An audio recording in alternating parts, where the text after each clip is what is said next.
afternoon. Welcome to Nasdaq Trade Talks. I'm Jill Malandrino, global markets reporter at Nasdaq.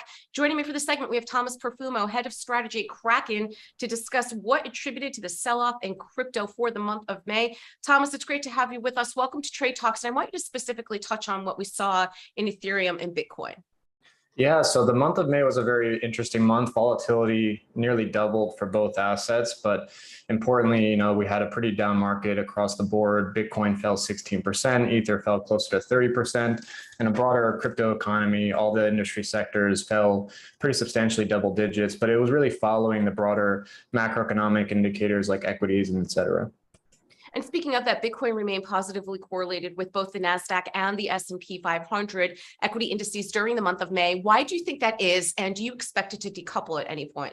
Yeah, so as you mentioned, it went up to about a correlation of 0.95, which I believe was a one-year high, actually, pretty high. And it was also correlated with risk-off assets like treasuries and gold. And so I think the broader takeaway was this kind of move to one correlation with a bunch of different asset classes, again, really driven by this macroeconomic uncertainty, globally speaking. And so with respect to the more short-term, medium-term outlook, hard to see what narrative decouples crypto from some of these other macroeconomic indicators. I think we might stick around for a little bit, but it's really going to be driven around expectations with rates, inflation, and earnings, and broader economic growth. So we'll see where we land.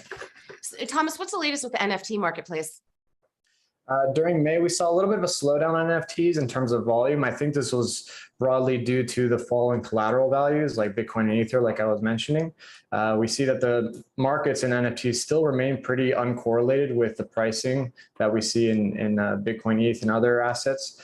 However, we think that this is really still a longer term part of the crypto economy that we want to play a big role in. And so we're really excited about a product we're launching with an NFT marketplace. So we're big believers in it. We think there's a lot of pain points like on-chain fees, custody, analytics that we're going to play a role in solving for. So we think that, the NFTs are still a very bright part of the economy. And when you look ahead, what can we expect from the crypto market overall in the next few months, and any sense of recovery in there? Yeah, as I mentioned before, it's really going to depend on macroeconomic factors at this point, at least over the next few months. I don't have a great reason to think that there is a specific catalyst that's going to decouple us from those macroeconomic factors. I also don't have a reason why it can't. From my perspective, particularly at Kraken, when we're thinking longer term, we've been through several of these cycles before.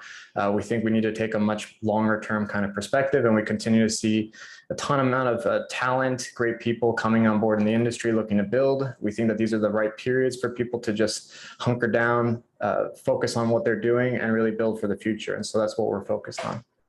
All right, Thomas, appreciate the insight. Thanks for joining us on Trade Talks. I'm Jill Malandrino, global markets reporter at Nasdaq. Thanks, Jill.